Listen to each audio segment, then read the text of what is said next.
Getting sick sucks, and I don't know any athlete who would argue against that.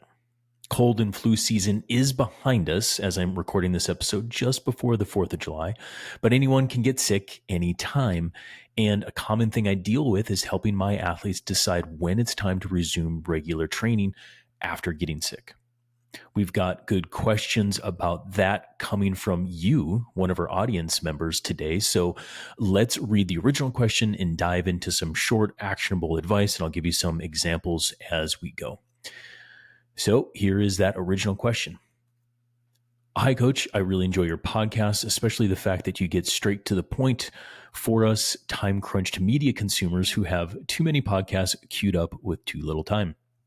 I have some questions around coming back from illness. I recently caught a bug from my kids in the middle of a training block with flu-like symptoms, and I took a few days off to recover. When I got back on the bike, I started with several easy zone 1 to 2 rides to ease back into training before introducing more moderate intensity. But after that moderate intensity session, the symptoms came back and I had to take another few days off, so I'm starting all over again. My questions are, number 1, are there things that we can do to avoid losing fitness while ill, such as walking, stretching, etc.? 2, how do we know when we've recovered enough to get back to training? Number 3, what's the right approach to ease back into training after recovery? And 4, how much and what type of fitness is lost during an illness? Thanks, Eddie. All right. So there's a lot of questions there. I will do my best to hit on all of them, but a couple disclaimers here before we get going. First of all, I am not a doctor. I'm not a medical doctor. So this is not medical advice. Okay. If you are severely sick, go see your doctor. I cannot provide you advice on that. As a coach, I can walk you through some of the typical situations I've seen to work in regard to coming back to training and speak to some of Eddie's specific questions here.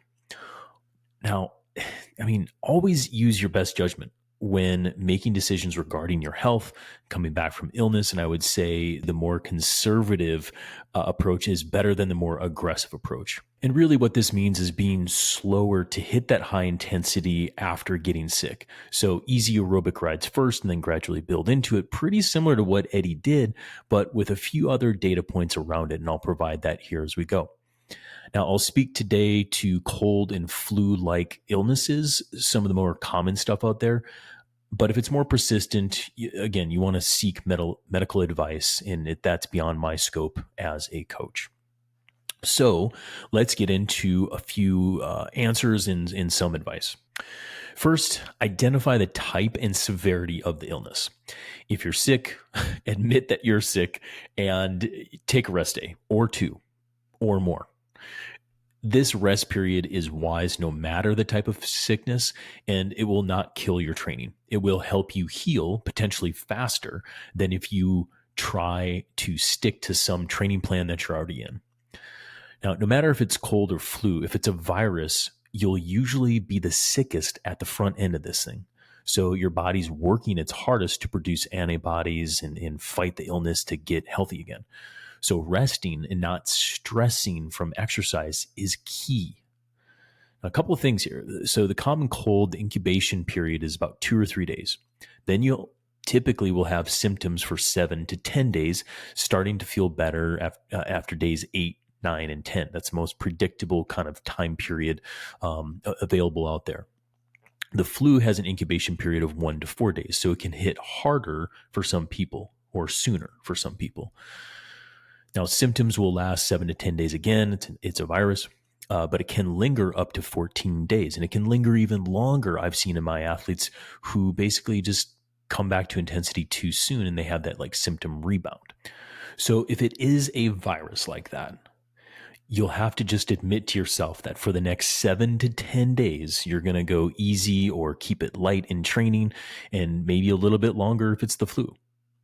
If you know it's the flu, don't start back too soon with intensity. Otherwise, you'll get that symptom rebound, which kind of like what Eddie was experiencing there, symptoms came back and then you have to start all over again.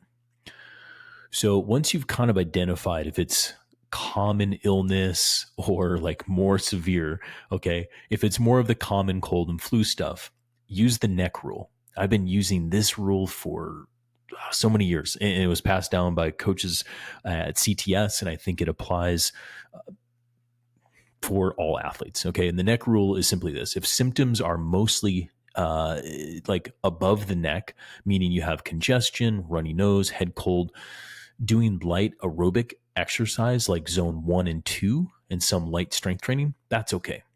But if the symptoms are in your neck or below, meaning into your lungs, you're coughing, you have chest congestion, body aches, fever, GI issues, then I suggest more rest and not training until all that clears up. Again, your body is just working so hard when it's below the neck for any training to be positive for any adaptation or gain. So you're better off resting. Now, second, once you've taken a few rest days and you're using the neck rule, you want to start back with short, easy spins. I'll include some examples of this here pretty soon, but we're talking about super light rides, zone 1 to 2. This is like below 50% of FTP, so it is really light in intensity, and we're only going to do 30 to 60 minutes at most for time-crunched athletes. What I find there is this will maintain some of the adaptations that we have in aerobic riding, some of the feel on the bike, and keep the legs feeling okay.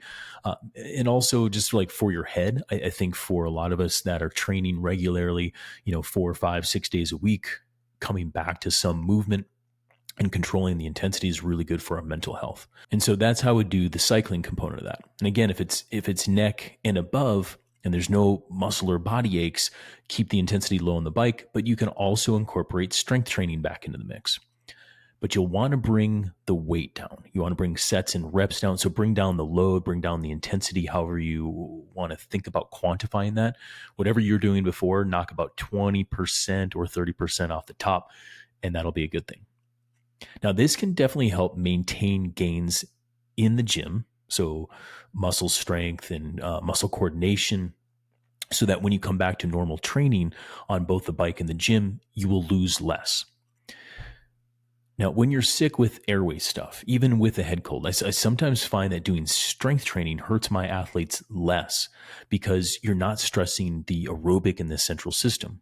You're just like not trying to jam all that airway in that's already like clogged. So if we're doing like 2 to 3 sessions in the gym on a regular basis, maybe 4 or 5 sessions per week on the bike, I will likely decrease total sessions on the bike due to that congestion.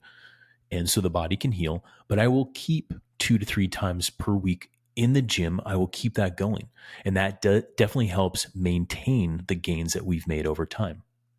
And so you're maintaining aerobic gains on the bike with some light spins a couple times a week, and you're maintaining strength in the gym with 2 to 3 times of strength training per week. Now, third, my advice is start intensity later than you think you should. So my best advice here is don't go too hard too soon. And too hard means threshold work and above, and you want to wait at least a week, if not longer, before testing that. This is because the intensity seems to be the key stressor that could cause the symptom rebound. When your body is spending all of its energy healing, that extra stress coming from exercise will be seen as too much, and it will dilute the already diluted energy for healing. Keep in mind, forming adaptation from stress is a healing process, just in a normative state when you're not sick. So when you stress, then rest, you heal, you're forming an adaptation from your intervals, from your strength training, from heat, whatever it is, kind of in that normative setting. You only have so much bandwidth for this healing process to occur. So keep stress low when you're sick, and you will heal sooner.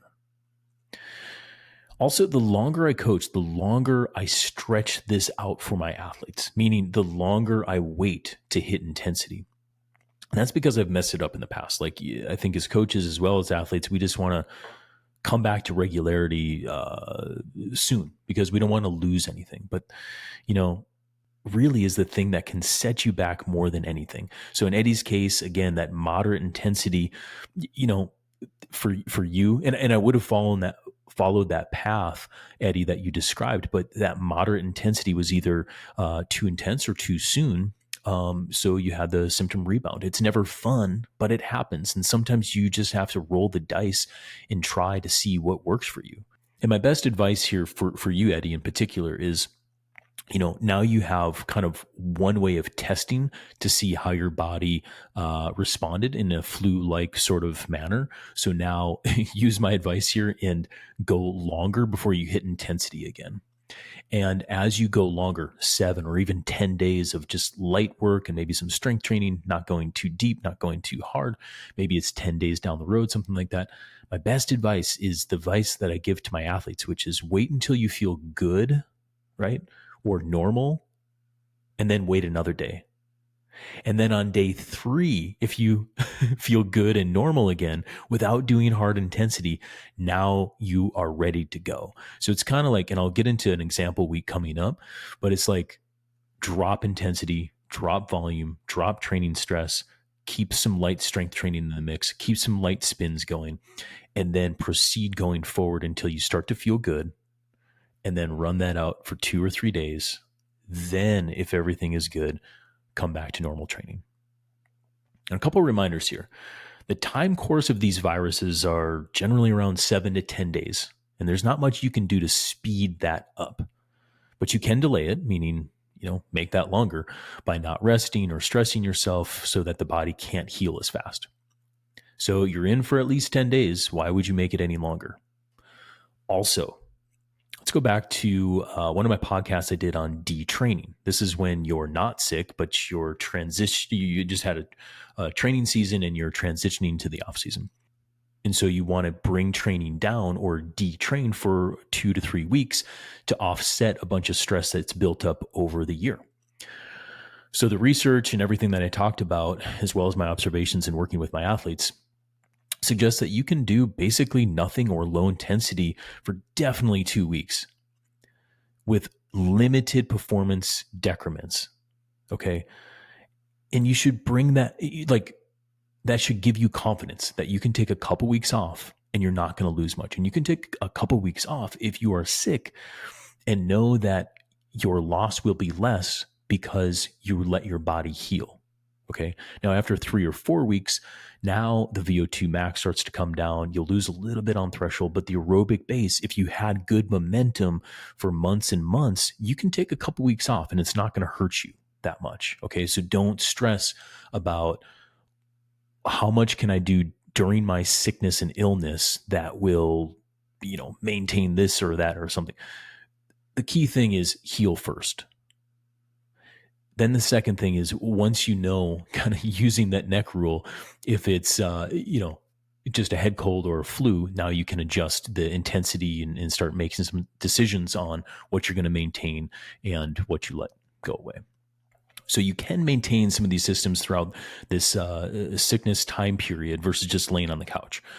So let's discuss what some examples are of having a sick week for a time-crunched athlete. I'll give you a typical week with a head cold, starting with the incubation time period, and some common comments that I'll see on Training Peaks or on text message from my athletes. So let's just start with Saturday.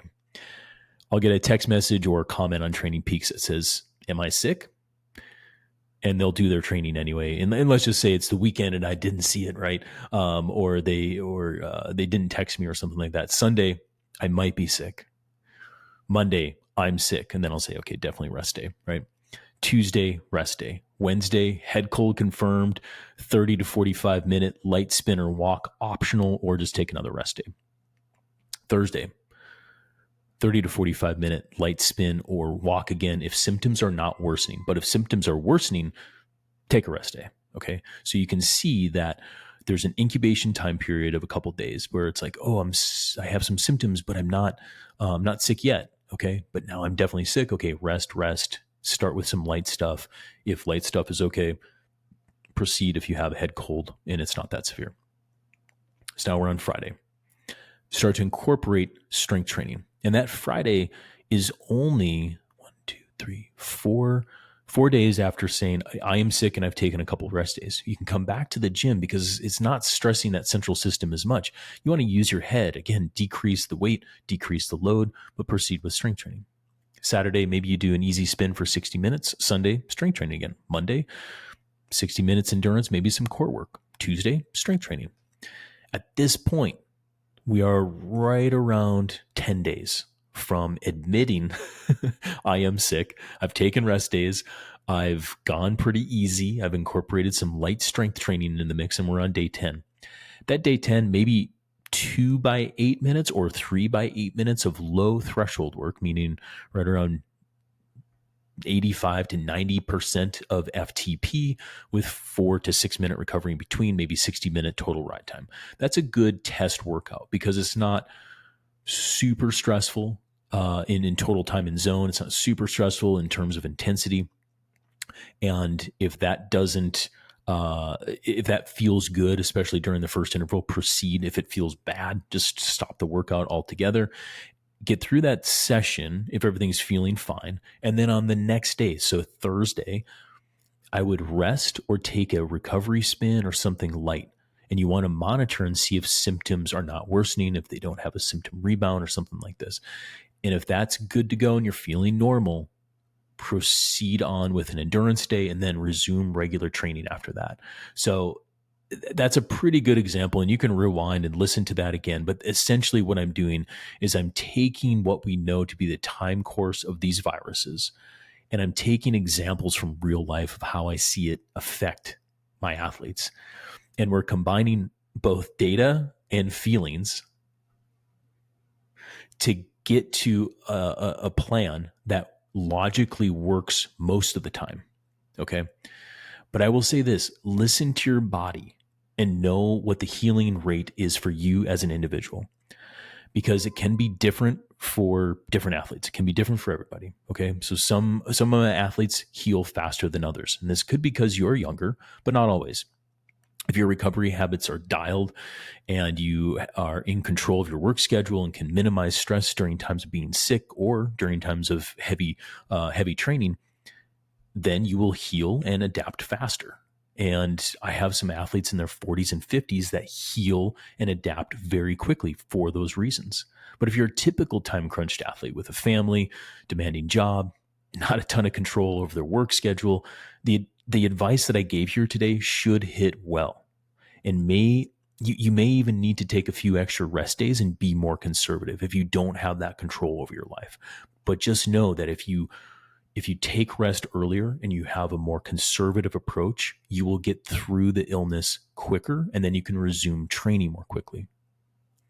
When in doubt, rest it out. Know that the time course of adaptation or physiological decay that I've gone over in the podcast of detraining is normally saying that you can do 2 weeks of not much and you will have minimal decay of performance. Okay, so just really know that. Let that sink in. And that will give you confidence as you head into your rest plan when you're getting sick. So in summary, let's recap some of the key takeaways from today. If you're sick, admit that you are sick and take a few rest days to start the healing process properly.